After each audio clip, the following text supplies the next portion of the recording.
Hello and welcome to another episode from the Real Talk and Revenue podcast. We have myself, Francesca, the accountant, and we have Jordan, the therapist, and we bring real powerful conversations around building revenue, building confidence, how the mindset works, all different discussions around to help others in business and in their personal life. So listen in, tune in, let us know what you think, ask questions along the way and we'll be sure to answer them. Enjoy. Communication. Oh, It's a fear. Well, is it a fear? I don't think people realise. in business, They avoid. well, Business, personal, generally. Business is a good one because I've learned no matter if you say you're an open door policy, you can all say how you feel. It's never as easy as that. No, of course it's not. But people have varying experiences. And I could easily just kick into therapist mode here and say, like, it depends on what your experience of voicing how you feel and your opinions, how that's been received from, like, childhood, basically. That's what you're going back to there. Like, if somebody was allowed to show emotion, to have opinions, or if it was dictated by somebody else in the household, like... Right, I listened to a podcast with Stephen Bartlett and another expert, and I thought it was to do with AI and how it manipulates the people or whatever. And I thought, let me listen to this. Yeah. But actually, I did it on my run yesterday. I switched off to a lot of it, and then what sparked me was Stephen sharing a story where a woman in his team used to stare at him intently a lot when he was talking, so obviously taking it. Right, yeah. Maybe she liked him a lot. Anyway, and I think what happened was she liked the fact of his opinions and openness, I think, something around that. Yeah. But when she felt like, when she was a kid, I think she must have shared it, around the 8 or 9 year old, which is of an age, that's what they're saying. Yeah. It's like if your father figure, which it was her father figure,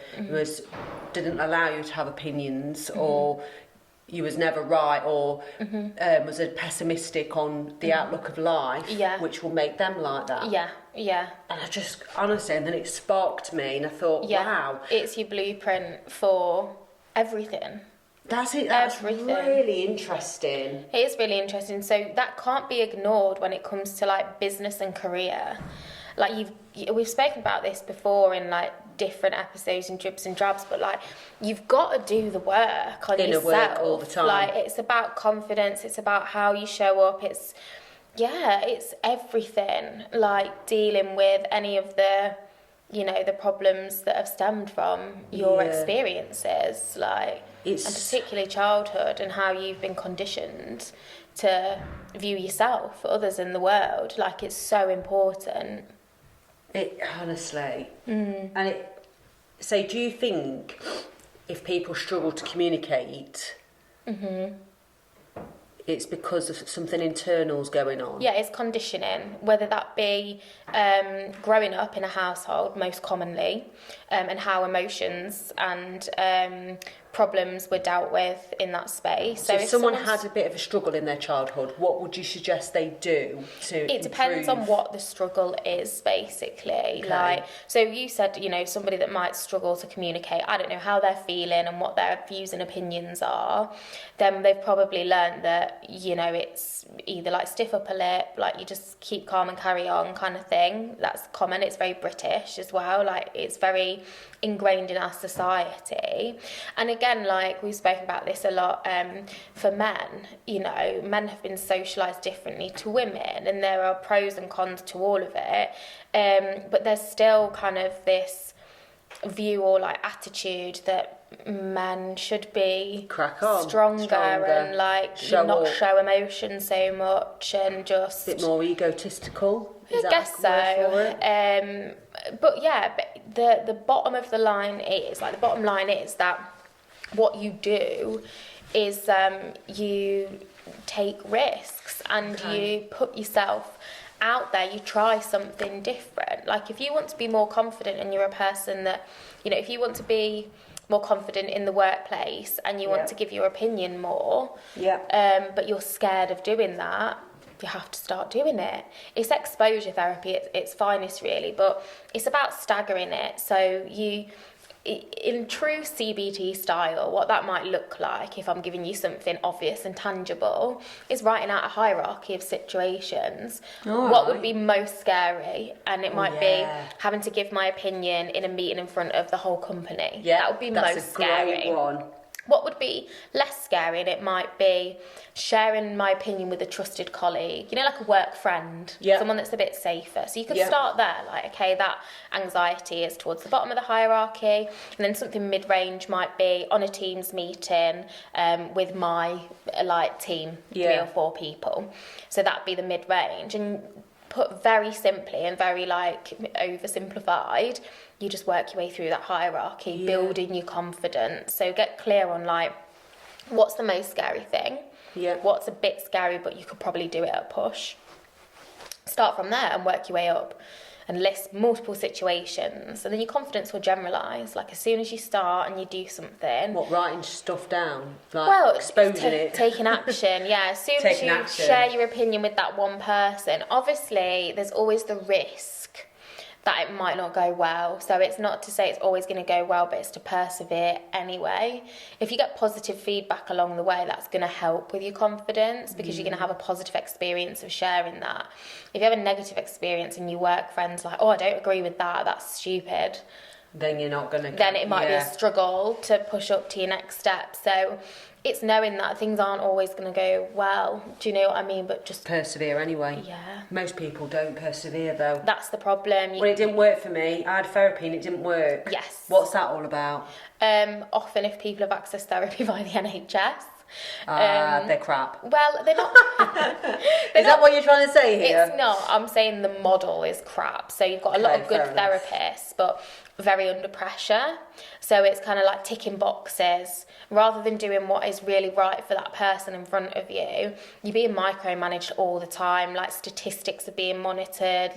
If they're not improving in the 3rd session, someone's got their eye on you, and that's not normal in the therapy room. It's not, they'll say it's evidence-based and this and that, but it's a pressure cooker. So you hear a lot, people that have had NHS therapy, it didn't work for me, or it just didn't resonate, they were applying things that didn't feel helpful to me. I can't cope with that. Too much protocol driven stuff, one size fits all. Yeah, which is not necessarily the customer fault it's of not. getting therapy, but it's at the same time, if it's not worked, when people give up and go, it didn't work for me, then they need to try something else. They do. Whether and again, it doesn't have to be paying, £90 an hour to see a therapist.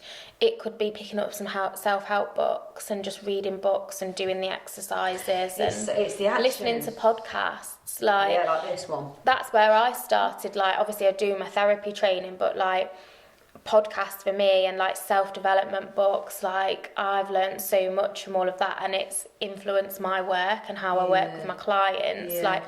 Reading, training, little courses, but not always things that have to be really expensive and huge commitments. I'm not saying that's a necessity. If you're somebody that's on a really low income or no income, or you haven't got access to finances for whatever reason, we know people are in that situation, go to the library and pick up a good self-help book. Do you know, there's work in whatever you do. Always a place to start. Listen to a free podcast. Listen to this. It's there's always something you can do, to just help learn yourself. More. It's all about learning about your brain and how it works. Be more curious is so important. Right, I'm going to give you some scenarios then. A relationship one. It's being a test, isn't it? This is what I'm trying to think what the audience an exam, case study, interview. Welcome to our exam. I'm trying to think of what, I don't know why I'm clicking the fingers. I'm trying to think of what our audience might struggle with. So they're at home. Here I go. They're at home and they've got a boyfriend, partner, husband, whatever. Yeah. And something isn't working out. What do you think they should do? So they feel uncomfortable, they're distant, or they're not speaking, or they're not agreeing, or they're struggling with kids.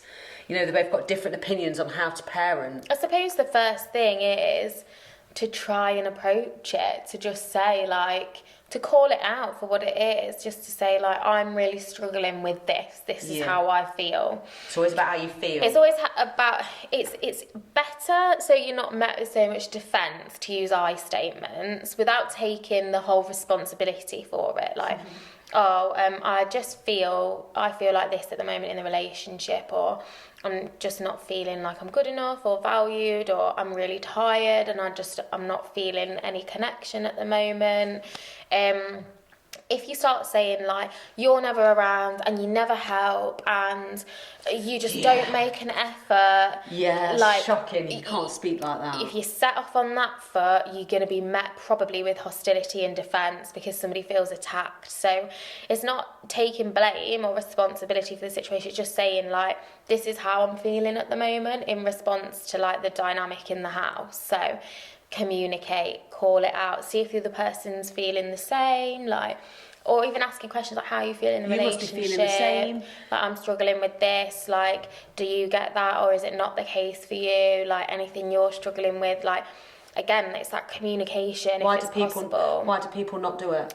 Often it's out of fear. So again, like, if you've come from a household, often it can be a fear that you're going to be, like, rejected, criticised, left. Like, that's usually the bottom line catastrophe. Like, where they're just going to be like, I'm going, like, I'm not tolerating this, I'm going. And again, it's usually a self-worth thing that's been, like, born in childhood or adolescence, or as a result of, like, you know, unhelpful dynamics and friendships before. But ordinarily you'd staring straight through the window of what that child's experiencing in their childhood, that person's experiencing in their childhood.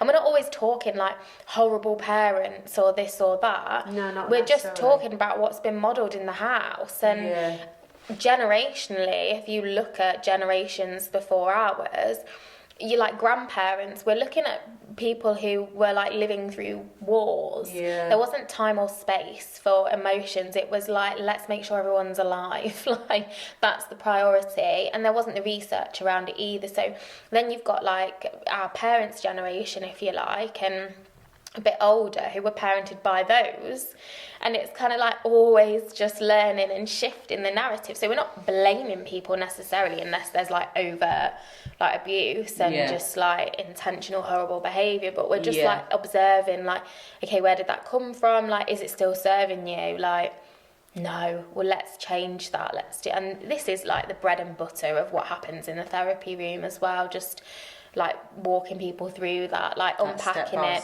formulating and understanding why, like, where's that come from, why has that happened, like, okay, what do we need to now start to do about it, what do you want to be doing, how would you prefer to be operating, and then, okay, how can we hone that in? And it always takes one person in a relationship or in business to, like, open the conversations. Absolutely, somebody's got to take the first step and be brave, essentially. So interesting. So in business then, let's think of an employee that don't feel valued or don't have any check-ins or don't have an appraisal or feel a little bit lost but know that they don't know what else they want to do. How do they do anything else about it? Or they don't leave because they've been somewhere. Do you know what I mean? It's all those little things. What would you suggest? Well, obviously, you're looking at, like, a systemic problem there, aren't you? And, like, maybe a leadership issue, like... There's so many leadership issues. Loads. But, so like, many. Is there someone you can go and talk to? Like, is there somebody you can speak to about that? Like, you know, like, we're not having appraisals. Like, I don't really know what I'm working against. Like, I don't feel like I'm doing, like, fulfilling work. Like... You know, is there anything that people are scared we can do? to They are. They stay in the same misery.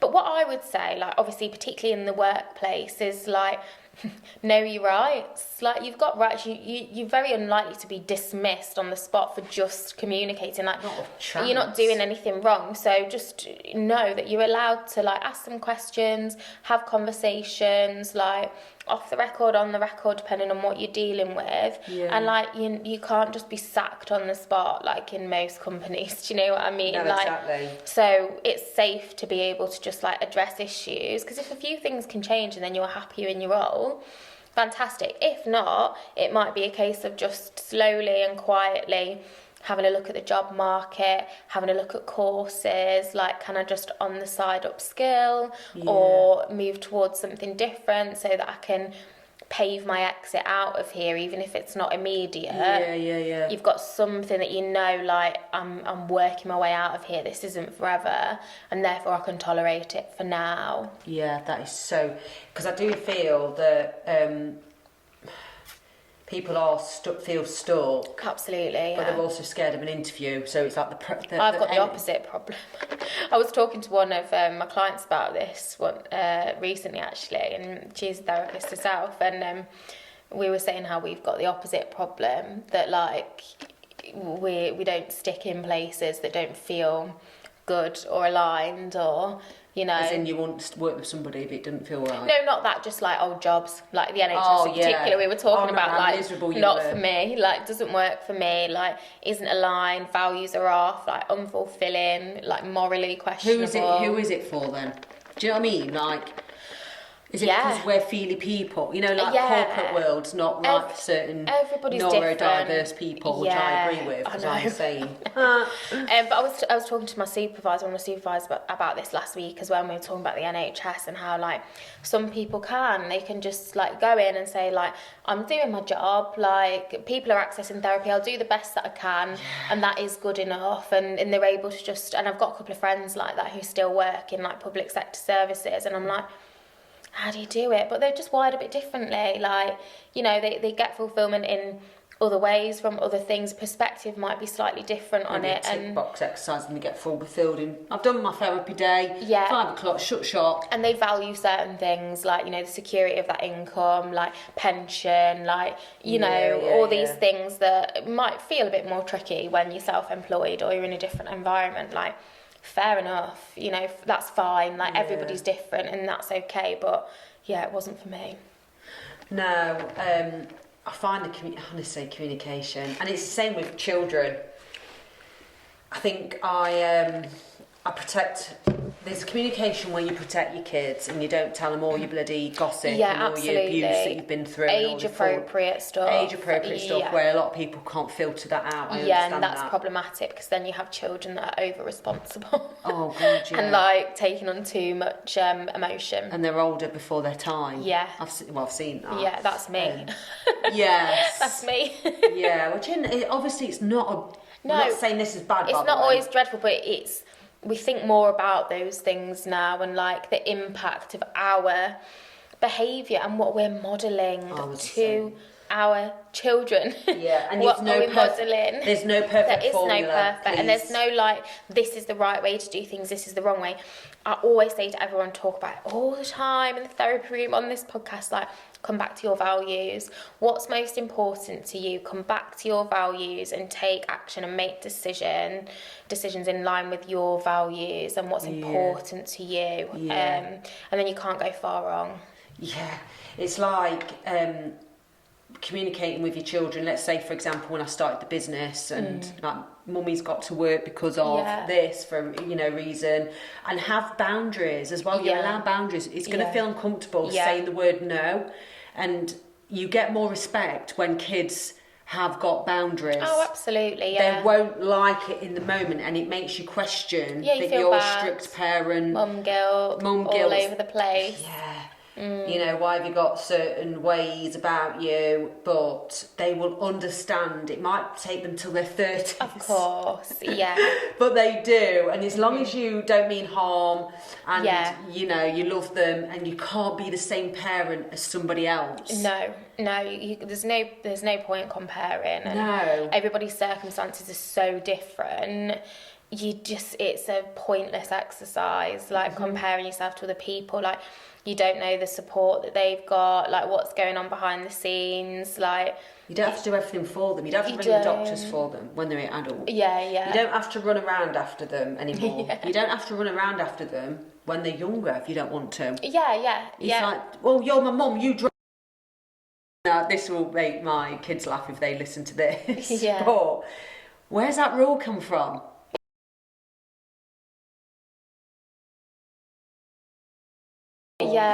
come Yeah. from, that you have to traipse them everywhere Yeah. to make them feel like they've got the best childhood. Yeah. But they can have a nice childhood without you having to Oh, feel like you're 100%. slaving for them. Yeah, or that you've enrolled them into every club and hobby and activity possible. Like, that's not normal. pressure, Like, isn't not it? to be horrible, but like, kids need to be bored at times. Yeah, they do. Because it hones in like creativity and imagination and thinking for themselves, Bella's like very- problem solving. That's probably You're gonna have to be my bored. Like, sorry everyone.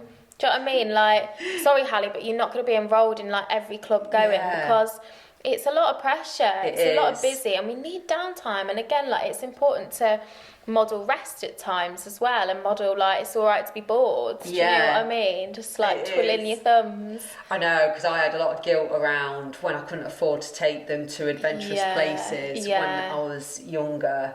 And it's that guilt around, well, everyone else is doing those things, but it's okay. You know, it is, it's a lot. Communication, I think, is, I'm good at it, but I'm sometimes, I've Well, got it's still got- hard. it's still you have to have hard hard. conversations. It's not easy, is it? The communication isn't about just talking. No, it's about It's mostly taking listening. action as well. Yeah. Talking, but taking action, but also being a Listening. good listener. Yeah, it is, And it then is. actually thinking from the other person's perspective, that will get you miles afar Yeah. apart. You just constantly think about how you're perceiving it and never thinking about how others might feel. You ain't going to go far because Yeah. you're going to struggle to create warmth and excitement with people because you're just thinking about yourself. Yeah. Ugh. To all them.